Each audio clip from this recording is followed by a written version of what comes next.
Broadcasting from the business capital of the world, this is the Podcast Business News Network.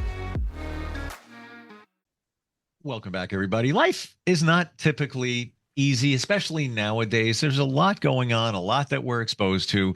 Then we have those moments in life where it can be stressful. How do you manage all of this without getting stressed out and being able to really handle things without going off on the deep end? We are going to talk about that today. And if you've dealt with some trauma previously in your life, now add that to the stress and everything else. How do you navigate that situation? She is an amazing psychotherapist, works with all different types of people, all different individuals on all different goals today. Essentially, it's stress. Susie Engel is back on the program with us. How you doing today? I'm great, Steve, and so happy to see you. Thank you. You too. Yeah, I love our talks. And things that get uncovered and be it validation or revelation. So the stress, we know that stress is horrible. We know it's a cliche, but it's so true that stress kills. It can just manifest over years, get into the cellular level within your body. It's just not a good thing. How do you go through life managing all the things that pop up without allowing them to throw you? Mhm. How do we do that? Yeah, that's a good question. I mean, uh, it's interesting because I'm thinking of all of our conversations since we've met. And so stress is a natural part of life. There are healthy levels of stress for performers. It makes, or athletes, or just our day-to-day living people.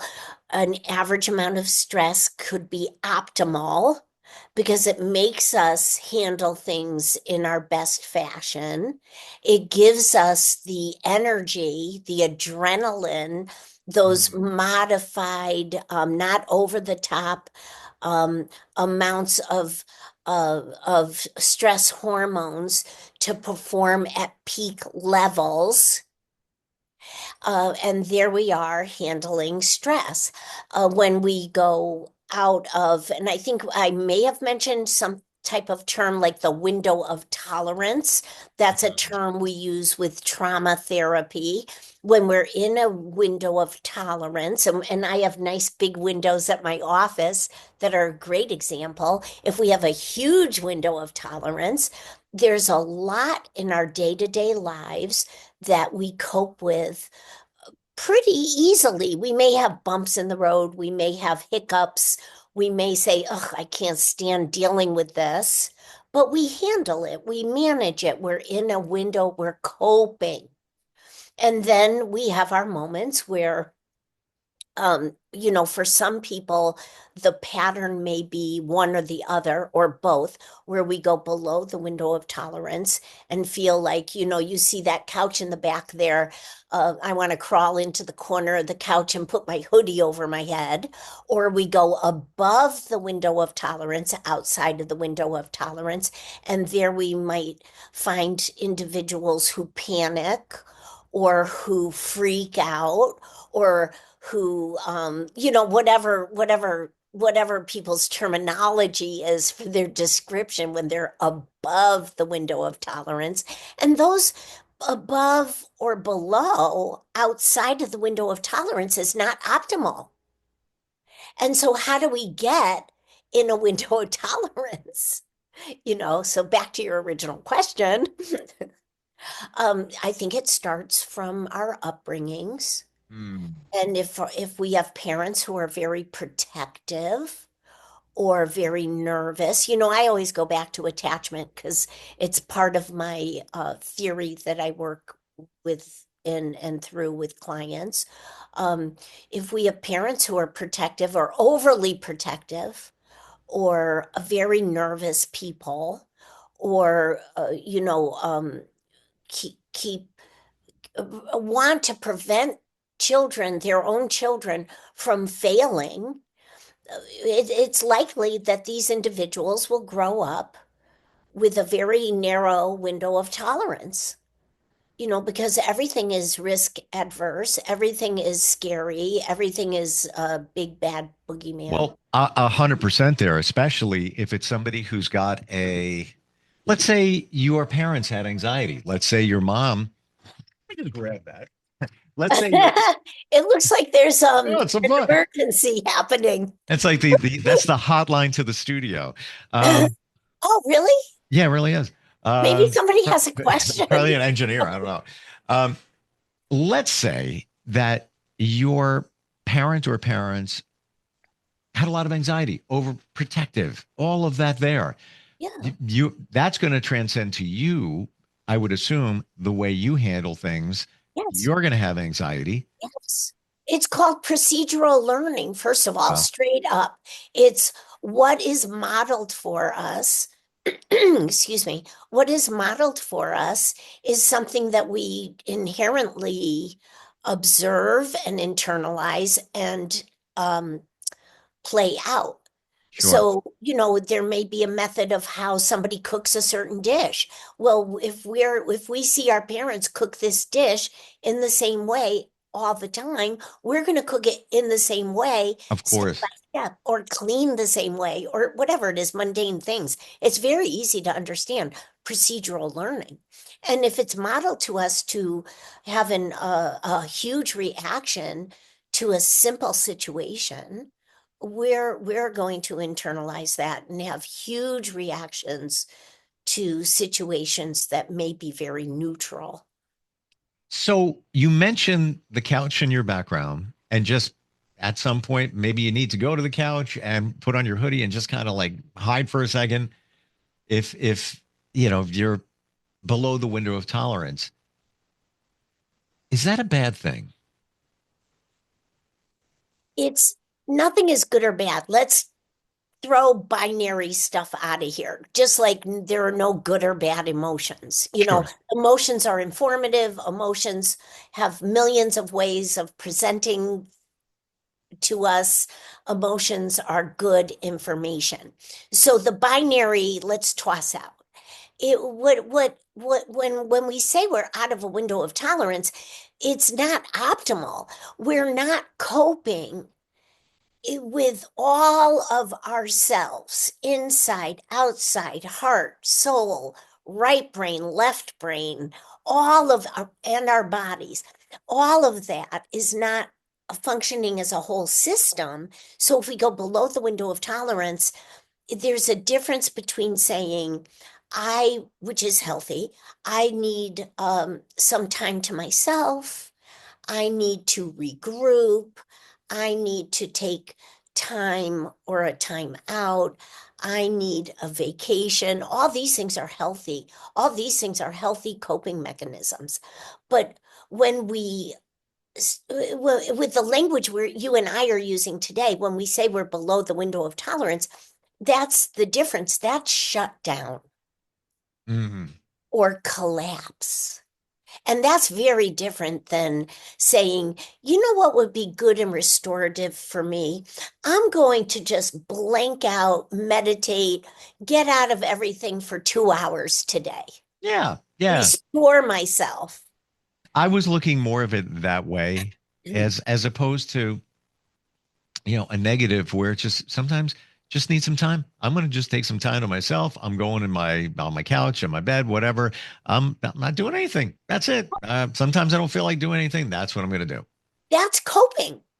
That's Yeah. in the window of tolerance. Okay. That Yeah. is totally coping. I love that. I think, a lot of people feel guilt about it. A I lot of was just going to say that. Thank say you. it. Go Yeah. ahead, The say it. guilt, the guilt. And I had it. This is coming from personal experience. I used to feel guilty about laying in bed, doing nothing. Now I look forward to it. Yeah. It's, tonight I'm probably, and I never used to watch movies or anything. I'm just so busy. Just sometimes it bored me. Now I look forward to it because it's my moment. I just a break. When you look at energy of people and what you take from their energy or they take from you, there's a lot going on there in terms of the exchange. Sometimes you just need to protect your own energy and just, it's not like hiding from the world. It's just like, yeah, I'm just taking some time I'll be back. Yes, no, that's totally healthy and totally productive and totally restorative, and that's coping. That's in a window of tolerance. That Mm, is not a shutdown. That is not collapse. Shutdown is a defense. Shutdown is for me or for any individual who needs to shut down. What they're experiencing is a particular experience is too much to tolerate. Or, we use the word a lot, and you and I do too in our conversations, overwhelm. And what might be overwhelming for somebody is not overwhelming to me and might be overwhelming to the next person. But it's not a judgment call. I was watching a Bill Maher, like a rerun of a Bill Maher episode, a real time with Bill Maher. hmm And one of the guest speakers, and they were like very disparaging about people who claim to experience trauma. And they were saying, like, give me a break, this isn't trauma. And you can't say that. You are not inside somebody else's life and Oh, somebody else's body and somebody else's history to judge whether they've had trauma or not. It's a subjective experience where something is intolerable. so wrong. That is so wrong that somebody would say that because we go back to talking about children where a lot of this all begins in terms of the trauma. Yes. And you could have one child who got picked on the playground, one isolated incident. It happens. Kids are kids. That child could internalize something and carry that with them for the rest of their lives from that one incident. Another rolls right off their shoulder. Whatever, walks away. That's it. Right. It's very subjective when we talk about trauma. Yes, it's an individual experience, Sure. and it has a lot to do with a lot of things, Yeah. ancestry, DNA, Yes. nonverbal experiences, all sorts. Were our parents stressed out? Were they, Yes. all these things. So it's nobody's place to say what is traumatic for somebody or what is not traumatic for somebody. It's Sure. just nobody's place, and I couldn't get over it. And I wanted to respond to it, but I never did. But I guess I'm responding now. And I guess it's a very important point to make that you know that person on the playground, maybe that person also had a support Mhm. network, that child on the playground, to be able to say, you're not going to believe what happened. Or maybe they go home and they can say, you're not going to believe what happened. And it really hurt my feelings. And maybe the people who respond to them respond with a very empowered, positive, maybe that person was going through something, not to make excuses, and it Yeah. must have really hurt to hear those things said to you or done to you at the playground, that validation, but it may have been handled with a very secure, empowered Sure. look. As That, opposed to it could be the other way where the parent says, don't let that bother you. You just, that, yeah, next time that happens, you stand up for yourself, you punch them, whatever. And that is not a good prognosis. And it's not it's not that you shouldn't be taught to be assertive, but don't punch somebody. That's not coping either. That's a defensive fight or flight. I'm going to reveal that I was bullied on the playground. Mhm. Quite often. Um, and the remedy, my father bought me a punching bag to learn how to defend myself. And it's like, no, I don't want to do. I just want to walk away from it. And that's, I believe a gentleman will walk but never run. Just walk away Love from it. Very is. secure. I didn't make that up. Sting did in his song "Englishman in New York." But I, there's ways to resolve conflict, and a punching bag or punching somebody is not. That didn't align with me. It did maybe with my father. That's how he felt to handle it. What is the difference, Susie, between anxiety and stress? Anxiety and stress, are they interconnected? Are they similar? Are they the same thing? Yes. So, um, our society uses the word anxiety quite flippantly.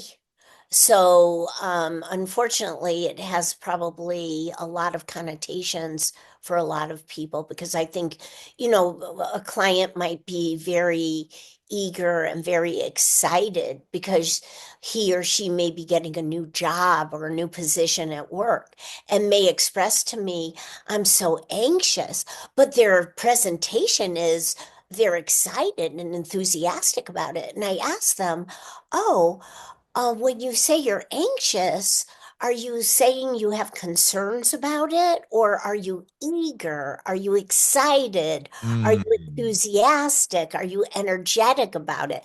Those are different things than anxiety. Yeah. Yeah. And then, it's a great point. And I was actually going to go there. You went there already. Like, let's say you've got some public speaking. A lot of people, it's one of the number one fears to I- speak in. mm, So you you may feel anxious about doing it, but is it really anxiety or are you excited about the opportunity to provide some information for a gathering? You're the expert. They called upon you, but you're a little shaky about it. Maybe you're excited and that's a good thing to get you fueled up like a football player jumping on the field. Does he have anxiety? He probably has excitement, like just it bottled up. Like I can't wait. I'm looking forward to getting it done today. Very different. yeah. And but I like using the words stress response because Mm. it kind of levels out the playing field for the person who's experiencing a stress response. So, it's kind of ironic that I'm on a podcast right now, but public speaking. So, public speaking is intimidating for many people. Whenever I've had to do it, I've kind of known a few people in the audience. So I say, no matter what, make eye contact with me, smile, nod your head once in a while, and I'll just roam around the room to all those contacts until I feel calm enough to look at the people who seem disinterested or so done. I love what you're saying, and now we're opening another door. Oh yeah. One of the best things I've learned, and this is from others, if you have to address people, public speaking, a lot of times you don't know who they are in the audience. Show up early. Just Yes. show up early. Meet everybody. Feel like you already Yes. know them. And Yes. when you're speaking before them, you can even, pinpoint something like, I love the shirt that you have on. You may have already talked about that shirt before, or you see somebody with a funky tie, you talk to them ahead of time. And then while you're up there, I'm trying to be colorful today just as much as Joe's tie. And as I understand it, Joe got the tie from his son when his son was 4 years old, whatever. You already know them. Connecting gives a Yeah. lot of safety. But I think the difference Mm. between anxiety, stress response, what are the excitement, they're chemical differences. How do you mean? Because Mm. if something is fear-based, if something is if something is anticipated to be uh, a fear-based experience or I'm anticipating an experience with fear, then my chemical releases are going to be more on the side of um, a, a stress response and not the optimal type. Mm. The almost like I'm in threat mode. Okay. If something is like I have to get pumped because I really am excited about this football game or this tennis match, I am going to be excited because I love to play. And really, when we're in the zone of playing, it's not about the self-critic within us. It's about the flow of playing, the joy of playing, and what it feels like, and the strength of that. And that's a very different experience than a fear-based experience. And so adrenaline might give us the energy that we need to keep pushing through the game, Hmm. but that's not a fear-based dump of stress hormones. How do you know the difference? Or do you? Well, everybody is going to have to assess their own experiences. And if the majority of experiences are fear-based, like I don't want to have this conversation with somebody, I think you and I spoke briefly about the connotation of confrontation. Um, you know, having a discussion with somebody, why is that uh, um, a negative thing? Like we have to have a conversation. We should be able to be honest about things or honest about our opinions, even if we Sure. differ. That's not an argument. That's not a fight. But if we're fear based, Hmm. then we're going to view this as a threat. And then our defense system shows up, and I point way back here because it's deep seated in our brain. It's not our left frontal cortex and our right frontal cortex that's got all that juicy, I'm coping with things. It's this alarm system. Then that's a fear-based. Then we have to assess, how am I viewing the world? What's my lens? Hmm. That's very impactful when you think of it that way, how you're having a conversation with somebody and you don't align. And it could be a conversation with your partner. It could be a conversation with Yes, a boss, whatever it might be. And you're, instead of viewing it as, we're just going to talk it out.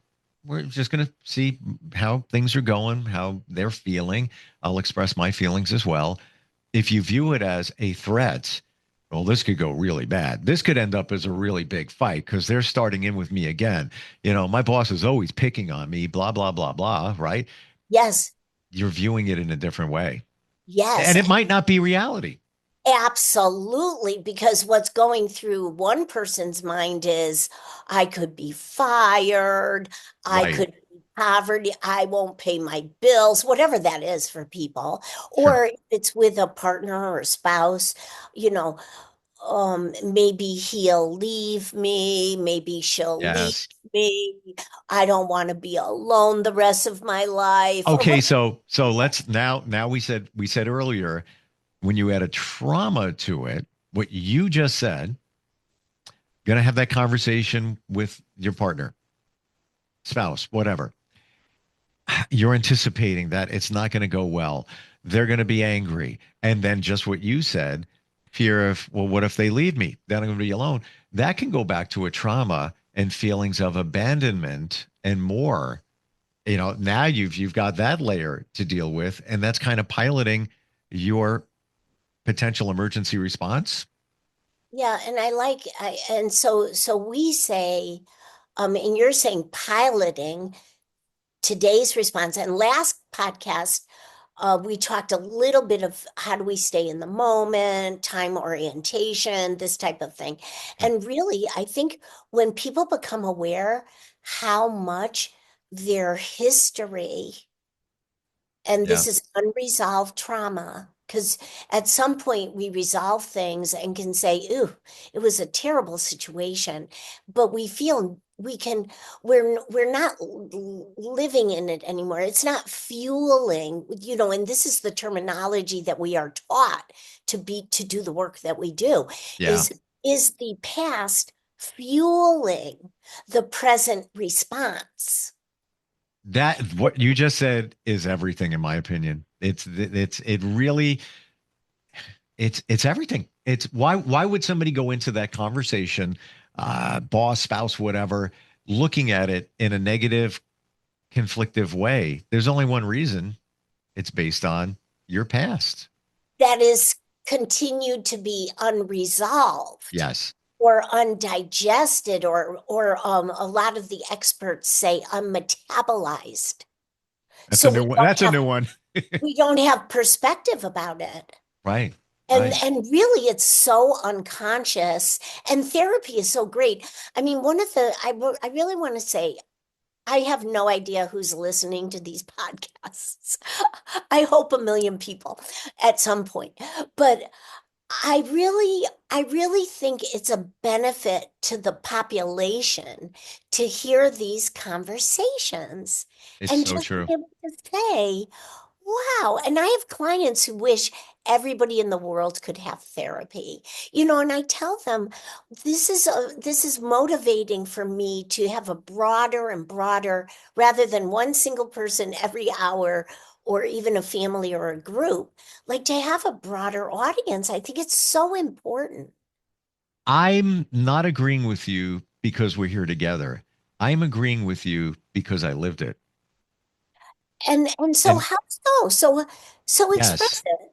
Yeah. and recognized what was fueling responses in me until I did something about it and digested, metabolized whatever it is, and now just let it go, let it roll off, not even worry about it. It's a whole different way of life. We're out of time. Just keep Again, going. Yeah, but you know that you have a very different sense of yourself because of it. words could not express that any better. Yeah. It's just yes, yes, and yes, and yes. And Hmm. Makes me so happy. it's a whole different world. It's, and you look back, it's like, why did I always let that word? It's almost as if that didn't exist in my mind. And that was only a few years ago where I had, the aha moment and the connection and Yeah, all of that. It's almost like that. That's that. I left that person in the rear view. I don't even see him anymore. I don't even, so great. That's yeah, it right moving there. forward. Best way to find you. How do we do that, Susie? My website is Susan Engel hyphen LCSW.com. Yep. And that's licensed clinical social worker. Yes. So Susan Engel, Engel hyphen or dash LCSW.com. And you're available just even for a consultation. See if it's a good fit. You can work virtually with anybody anywhere. Absolutely. In person, virtually. Yeah. Yes.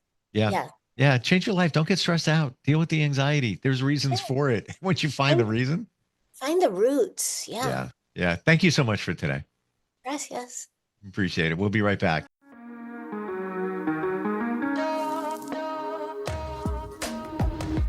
Broadcasting from the business capital of the world, this is the Podcast Business News Network.